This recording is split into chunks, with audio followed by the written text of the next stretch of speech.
Hey, good afternoon. Welcome to this edition of the Coal Scene. I'm Chris Hamilton, and I'll be your host over the next 28 minutes. Joining me in the studio today is Mr. Jason Bostic, Senior Vice President of the West Virginia Coal Association. Jason, thanks so much for stopping by today. Appreciate you having me. Seems like there's a lot going on, which isn't unusual in our business, but there's a lot going on. We just narrowly escaped a pretty major rail strike last week when they settled the contract dispute, and we were kind of bracing for a little bit of a slowdown and moving coal away from the mined end markets, and of course a lot of other businesses and industries around the country were concerned about that. But that came on the heels of us finally seeing a little improvement in rail service. After we've worked with key office holders, legislators, and the rail industry. Yeah, it kind of seemed like a very appropriate way to end what has been a turbulent ride, as you know, for energy production and coal production, not only in West Virginia but around the globe. It's been throughout the year. Throughout the year, it's been a really remarkable year. We've seen demand and pricing reach some of the highest levels in history, recorded history, since the time of man burning black rocks to make power and heat. And as good as the market was, there were difficulties. We just responded as best we could, but there were difficulties that held back that production. I think our production levels could have been much higher because the demand was certainly there and the pricing was certainly there to entice more production. But only because of the railroads and the transportation issues, which, as you know, also spread to the river system with some of the difficulties we're having on the Mississippi River and flood and lack of rainfall, lack of river depth, that have trapped barges. There have been barges that have been diverted to export grain shipments, for example. And of course, all that kind of converged upon itself at the same time when the utilities and the steel makers in this country were caught short in terms of supply. As we sit here today, as you know, the coal stockpiles at our domestic utility plants are the lowest they've probably been in 30 years. Well, we're approaching the end of the year. As I said, we kind of escaped what could have been almost, real catastrophic consequences if we saw the rail shut down. In our business, with the limited ability to keep a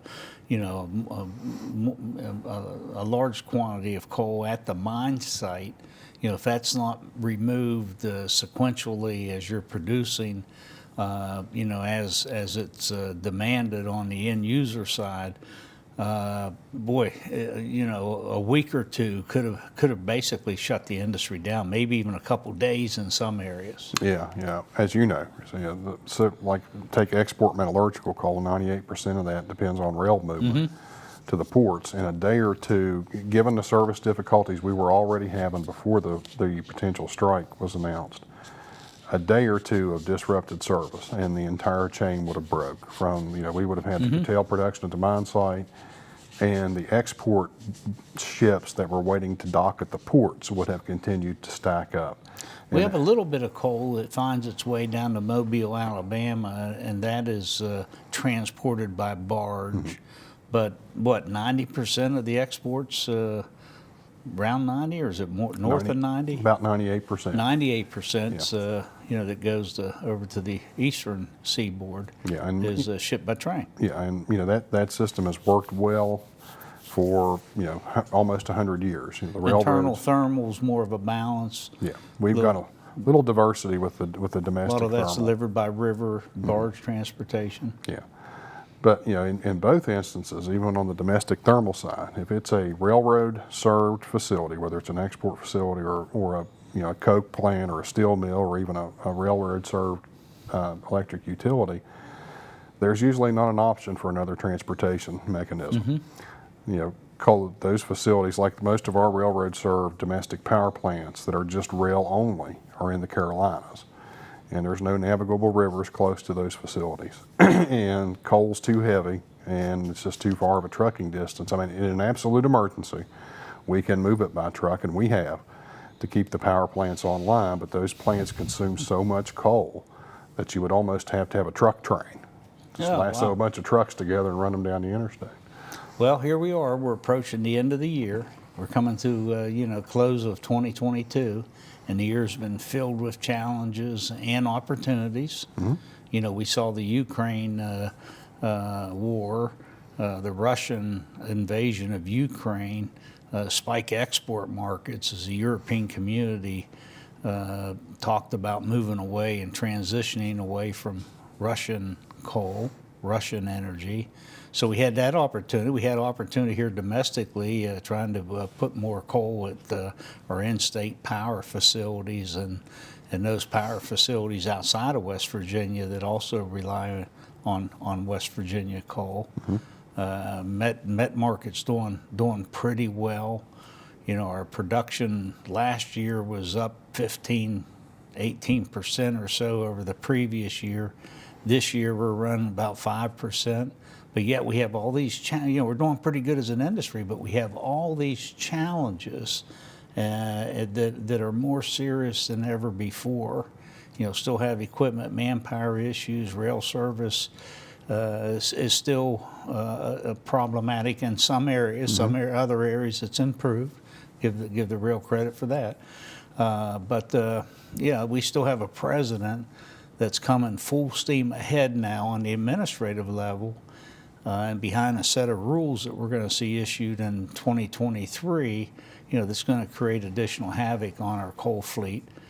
So we have major concerns, pretty good opportunities as we leave and close the books on 2022 and go into 2023. Yeah, because I think you know, you and I were reflecting the other day. This may be the first time in our operational history where we've got a convergence of these types of problems. You know, regulatory pressure from the federal government is nothing new to us. You know, we operated under that for years. You know, probably more intensely under the Obama administration than we ever before. But it took a big hit.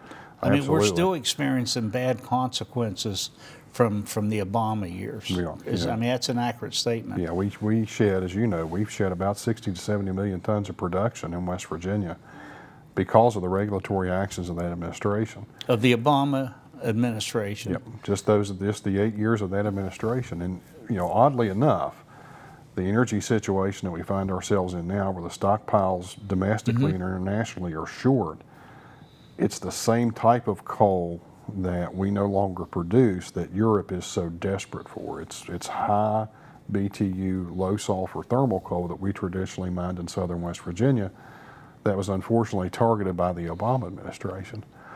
But I think we've talked enough, and most people realize we have two types of coal here in West Virginia. You know, high-grade thermal or steam coal for electric generation, and we have the highest quality metallurgical coal for steel making and infrastructure build-out. Yep. But I recall, I mean, we were probably sitting here 10 years ago, which is a relatively short period of time, and talking about the market base for West Virginia thermal coal. I remember, Jason, you know, we were shipping coals 25, 26 states, almost every state east of the Mississippi River, 150, 60 coal-fired utilities in 25, 26 states. Today, that number is down to 14, 15 states that we ship coal to. And I think the number of utilities has dropped from 150, 160 down to 35, 38, maybe 40. It's remarkable. It's Yes. the loss of production and demand. And that's tied to your point about consuming half and producing half of what we were as an industry 12, 15 years ago. Absolutely. And, you know, the footprint and the damage that loss of production had, you know, the state has still not recovered from that, but neither has the industry, quite frankly. You know, when we start looking at some of the slides and you see the disparity between international pricing and what we were able to sell coal for, it's because we simply didn't have the production to offer into the market. And, you know, a lot of that 60 million tons that we shed has been closed in so long that despite prices being record highs again, you just, you know, as you know, you can't turn that production back on with a switch. The infrastructure's gone, the employees are gone, the rail capacity is now gone. Most of those were rail-served coal mines. So we're confronting all that, and this may be the first time in our long history of mining coal in West Virginia where we've got both sets of problems. We've got a regulatory assault / challenge that we know it's already started, we know it's going to get worse. And at the same time, we're challenged on the operational end. The equipment, the manpower, the railroads, the barges, and the customers. Usually the regulatory side is easier to deal with, obviously, when operations are running like a Swiss watch and production's predictable and the rail service is available. I don't know that we've ever had a situation where both of those are out of whack at the same time. And that's certainly what we're headed for. Yeah, I mean, and all that just adds and compounds the pressures on the supply side and the production side of the business. It really, really does. And well, you and I know that coal stands to be part of West Virginia's future and economic base for many, many decades to come. We got to overcome some challenges to actually fulfill that. We do, Chris, and as you and I have talked the last couple of months, part of the challenge I think that we have is with our own folks, our employees, the men and women that mine this coal and process it at the preparation plant and move it, whether it's by train, truck, or barge, and the thousands of other folks that support those people doing their jobs. They wake up every day to messages of doom and gloom, whether it's from the federal government, the heads of the federal agencies, or the national media. And you're left with the impression that you can just flip the switch on this industry and it's gone. Of course, we know better. We know that there's reliability problems already in the U.S. electric grid because coal plants are being closed too quickly.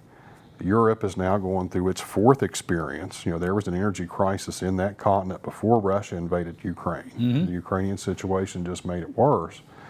And the whole world, the rest of the world understands that coal can't go away. It's baseload power. It's the only solid fuel that you can store on site. And it's so energy dense that it makes up for a lot of, how do you say this? A lot of whimsy, if you will, with renewable/intermittent resources. Windmills may look good to an ESG profile and may look good when you're talking to a youth and environment group, but you can't rely on them to make power, and more certainly, with respect to our metallurgical franchise, you can't rely on, it's impossible to make steel. That's part of the problem and crisis that Europe's going through right now. I mean, the renewables that they have are underperforming significantly, and their whole energy plan and strategy is built around renewable energy. Renewable energy with a convenient, kind of a dirty little secret, if you will. Renewable intermittent sources backed up by, at the time, cheap Russian gas, and in some cases coal. And with the Ukraine aggression, Russia's Ukrainian invasion, that cheap Russian backup's not there anymore. No. So it's kind of it bears, for the intermittent sources that Europe was so proud of, having spent the equivalent of billions and billions of dollars to close coal plants and transition, it kind of took the shroud off of them. The emperor has no clothes. Oh yeah, well, we had all these windmills. Yeah, but we really didn't tell you they were actually backed up by Russian natural gas. So, the world is learning those lessons, and policymakers here at home, I think, are starting to realize that more and more. The grid operators that we deal with as our customers, the utilities certainly understand that. They're coming to understand that more. They do, and I think we need to point out, because we're anticipating a reliability crisis coming to light later on this week when NERC fulfills their biannual, triannual reliability study.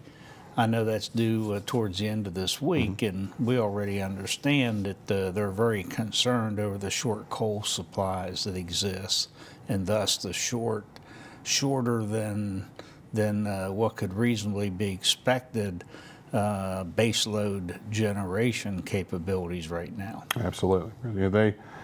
The folks at NERC were concerned, let's say at the beginning of this year, and there's been a couple of federal regulations that have since been proposed, like the ozone transport rule, that would really, really take another swipe at the available coal plants and force potentially multitudes, upwards of 50, 60 plants around the country to close.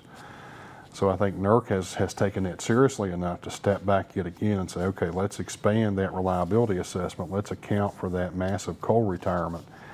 And if they were concerned before, Now, if they factor in all these additional coal plants requirements, I think it's kind of like pulling the fire alarm. It is. You know, It is, and they've already been issuing warnings to the grid operators, MISO and the PJM, that are relatively close to us here, that you got to hold on to your coal supplies. You got to enhance your baseload generation, and you have to really regulate your coal supplies and your coal-fired generators very carefully here as we go a little deeper into the winter months, and we're likely to have some additional cold spells for prolonged periods of time. And they're very concerned over that. And they've been issuing warning after warning, not just to the grid operators, but also to our president, his administration, the Department of Energy, Homeland Security, and certainly EPA. So, I'm not sure how that's resonating there. There's questions whether they're ignoring it or, really heeding the warnings that NERC's given. Yeah, it was an interesting situation, Chris, as you know, over the summer and into the fall. We had coal plants around the country that were the absolute cheapest option to produce electricity, but were not allowed to run because the grid operators and NERC and FERC instructed the utilities to conserve the coal stockpiles. So consumers wound up paying, in some cases, double, triple, quadruple the electric rate per hour because they couldn't run those cheaper coal plants. They were still running higher priced natural gas plants, but that's how concerned the grid operators were about having coal supplies to run. This summer during the dog days of summer. Dog days of summer. Intense heat of August and early September. Well, I understand you have some slides you want to show and go over, and it talks about kind of where we're going to be ending the year on a productivity standpoint and the division between met and thermal. Yeah, I think we've got two weeks left. I think this is week 49 of 2022, and as we typically do, we keep a running tab of coal production. And this particular slide gives you statewide coal production for 2022 versus 2021. And you can see from a statewide basis, we're up about 7% from 2021. Which was up? Almost 25% from the pandemic year. Yeah, from the pandemic year. Which was our lowest level of production since I think 1912 or 1913.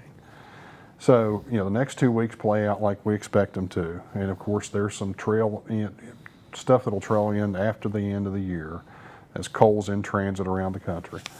We think that'll put us, about 82 to 85 million tons. And if you break it down on a regional level, on the next slide is the northern Appalachian half of the state, which has traditionally been dominated by thermal coal production. But where there's an increasing amount of metallurgical coal being mined in northern Appalachia. We've had two massive investments in metallurgical coal mines in northern West Virginia. There's a third mine that's a brand new mine that's about to start production. And year over year in northern App, production's up about 6.6%. And the next slide would be our central Appalachian coal region, which of course is southern West Virginia. And this is, of all the coal basins in the country, the central Appalachian, southern West Virginia area is the most diverse. We mine extremely valuable, extremely high heat content, low sulfur thermal coal. And we have all four blends of metallurgical coal in southern West Virginia / central Appalachia. So it's benefited from an improved market, export thermal, domestic thermal, and of course all the metallurgical demand. It's up about 7% year over year. You just caused me to think back here a few years ago when Boone County led the state in productivity. It accounted for we were producing at the time about 150 million tons of coal annually, and Boone County was accounting for about 30 plus million tons of coal annually. About 20% of the state's overall portfolio come out of one county, Boone County. Yeah. And Boone County at that time was sort of a microcosm of what we find statewide. They had a pretty good balance between underground mining assets, surface mines. They had some met, they had some steam, they had a couple long wall, they had deep cut extractive technologies. And so just within that one county, you had some mountaintop mining operations, and Yeah. they had a little bit of everything you find statewide. A little bit of everything, had the highest employment levels, and for a long time, we would say at the association, and I think it was accurate, that if you looked at an aerial basis, that there was no other area in terms of acreage that produced more coal than Boone County, West Virginia. No question about it. But over time, it happened to be one of the areas that was most victimized by the regulatory problems under the Obama Mercury administration. Yeah, Obama's war on coal. Yeah, I mean, Boone County has dropped dramatically. I think, Boone County may be lucky to break 5 million tons Yeah, I was this going year. to say they lost 75% of the coal they were producing. It's just a remarkable, destruction of the economy and the social fabric of that area. And, this uptick in central Appalachia, southern West Virginia has benefited Boone County some.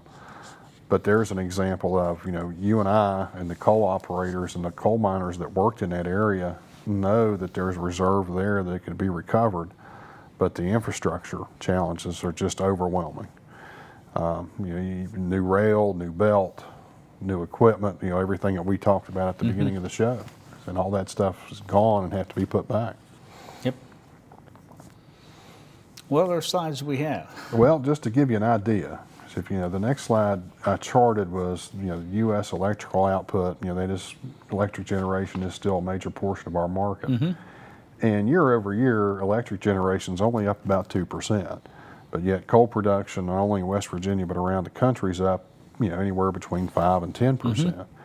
And I think that illustrates the huge demand for export thermal coal. But it also demonstrates the fact that these stockpiles were so low that we as coal producers, thermal coal producers, are almost doing just-in-time delivery of fuel.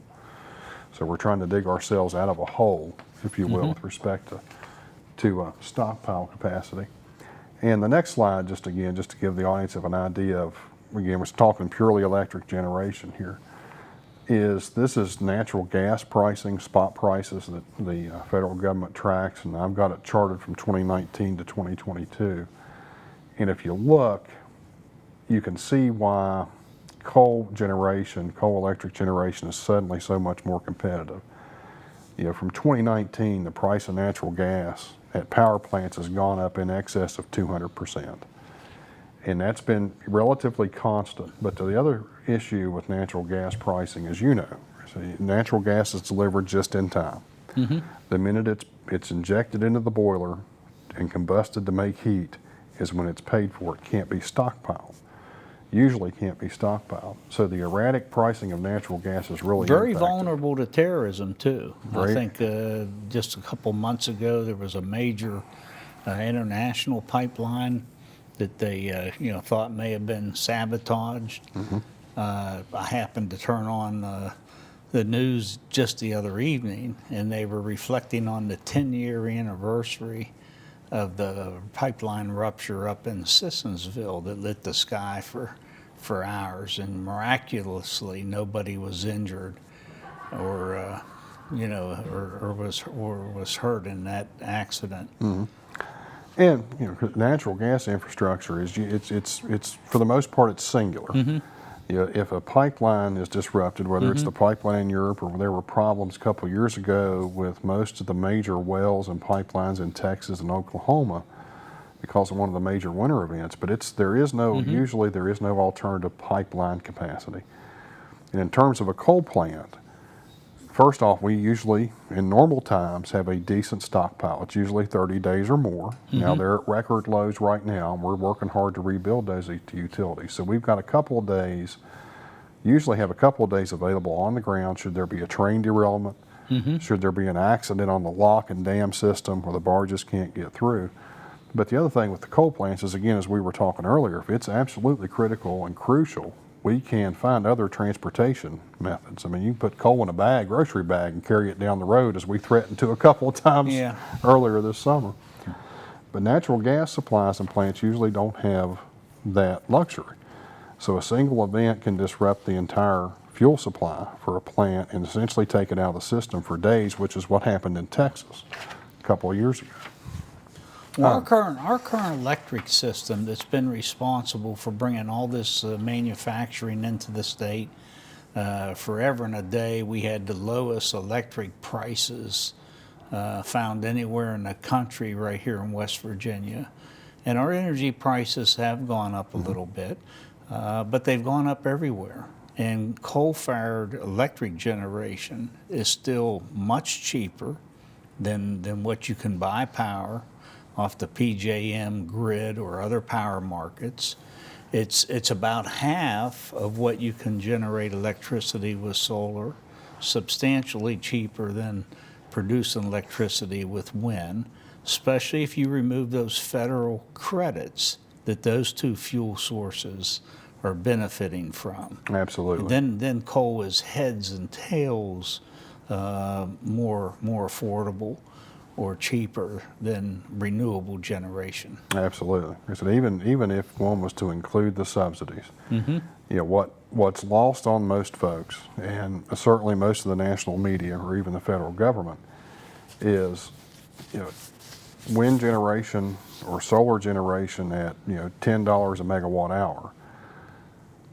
That doesn't count the $15 a megawatt hour of backup resources that have to be able to respond instantaneously should the wind stop blowing or the clouds cover the solar panels. And the nameplate, you know, megawatt is not, or power factor is not the same. In other words, you know, a unit of coal-fired generation is not equal to a unit of solar generation. Absolutely not. You know, 100 megawatts of coal.